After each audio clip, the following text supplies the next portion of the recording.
Hello, I'm Captain Andrea, And I'm Commander Matthew. and welcome to TREKBACK Tuesday. This is the show where we scour time and space across the galaxy to seek out new toys and new merchandise for Star Trek fans and collectors. And what do we have today, Commander Matthew? Well, today, Captain Andrea, we have from 1992, from Playmates Toys' launch line of Star Trek Next Generation, Counselor Deanna Troi. So this is an unpunched card from that initial launch series by Playmates, after they just picked up the license from Galoob. It's the exact same packaging we've seen with everybody else in Season 1, including that very early vectorized illustration of the Enterprise D. And on the front, we also get to see this nice window into Deanna Troi. It has yellowed quite a bit due to age and being kept poorly, but hopefully that won't affect the figure. No, I'm sure the figure will be fine. It also has the collector's edition information on it, so this is a collector's item, as we'll see when we check her out when she gets out of the package. And we also have another relic from the past, a price tag from Toys for All. I don't know Toys for All. I do not either. Might be regional, might not even be a franchise for all we know. No, Could be I know, anything. that's why I'm thinking it's got to be regional, or maybe it's a one-off, or who knows? Like I said, anyone knows, please comment below, give us a heads up. Nope, before we turn it over, it's time to punch that card. Well, I punched it so hard. It's a very soft punch, Captain. Time to join my collection. What are you going to do with those when you get all of them? Make a necklace. Barbarian. I want everyone to know I have no problem punching cards. On the back, you'll see the other 9 figures in this wave. There's a description of her accessories, and she has her Starfleet personnel file. Her distinguished service notation points out the time that she saved the crew by entering a REM state, dream state, in Night Terrors from Season 4, Episode 17. Some real Nightmare on Elm Street stuff going on in Star Trek that episode, huh? Yeah, good times, good times. And with that, Commander Matthew, prepare to beam her out. Hi, Captain.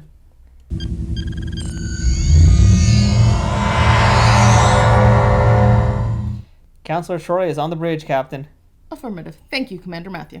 So let's take a look at Counselor Troi, starting with the likeness. Does this look like Marina Sirtis? No, it does not. It really doesn't. She has a very distinct face. It's lovely, but it's not captured here. It's a nice face on this, Deanna, but it's not Marina Sirtis. I think part of that might be the paint job and how they really approached painting this character.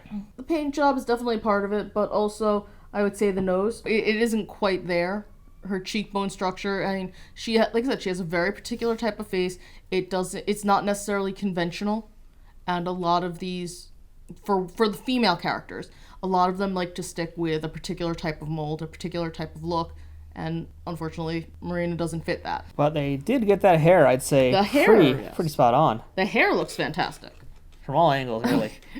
I would not mind having hair like that, Yeah. at least for a short while, because then I'd get really bored with it. Hair looks much better than the makeup and contouring job on Troy's face. Absolutely. The outfit itself, it looks good. It's definitely that Season 1, that Deanna was forced to wear. Yeah, that really weird purpley color, but it does look accurate, at least. It is show accurate, we'll say that much about it. Although, I don't know if it was that low cut. Granted, it is a toy version, but it was pretty low cut. It was pretty low cut. She was there to titillate people. I see what you did there. Yeah. But otherwise, I mean, the outfit is basically the way it was on the show. Yeah. Let's talk articulation. Luckily, Deanna does not lose any articulation because she's a female, because that does happen sometimes. But we do have pretty much an unmovable head because of her hair. It just does not go anywhere. But otherwise, though, the shoulders still go up and down, the elbows bend and have the same bicep swivel. Her waist moves, her legs still have that bizarre V-cut, but hey, it works, and she can kick.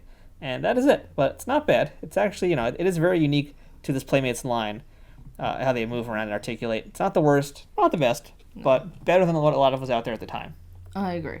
So one thing, though, and I'm sure some of this is because this is an old figure, but it also might have been how it was constructed at the time. This joint right here, this bicep and elbow joint right here, is very, to use your word, Commander Matthew, janky. Starfleet regulation jank. Yes. It's not incorrectly. At first glance, I actually thought that it might have been reversed, but then when I tried to turn it around, it looked even worse. It's too loose. It's too awkwardly crafted, and it looks as though it's going to come out of her any second.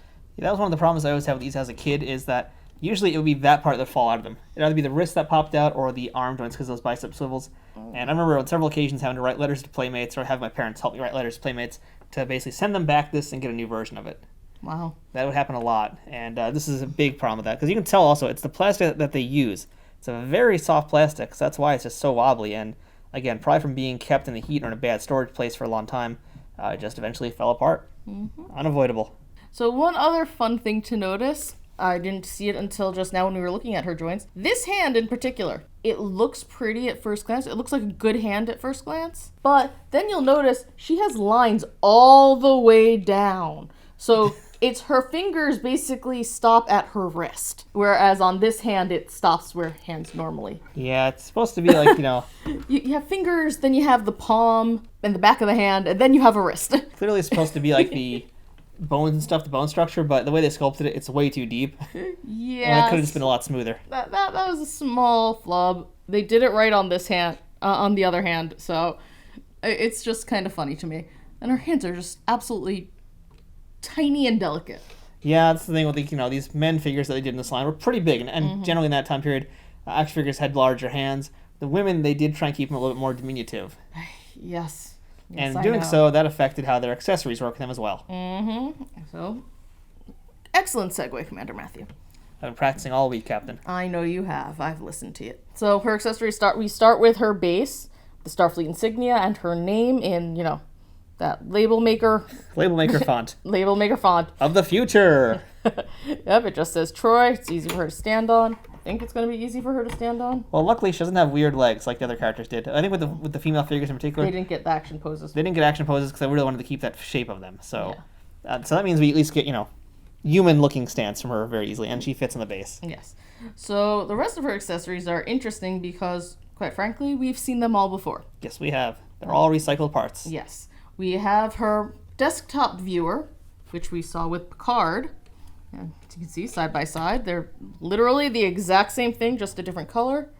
And this one is a little firmer in its base, whereas this one just came right out. But that might be age. We have no way of knowing if that's design or age. The sticker is the same, and there's, like I said, there's absolutely no difference here. Next, we have the portable computer gear bag. This is very similar to the Geordi LaForge bag, but there are two important differences. Aside from the color. One, the Geordi bag has the stickers where the Deanna bag does not. And also, on the side over here, you can open the strap, so that way you can fit it over her better.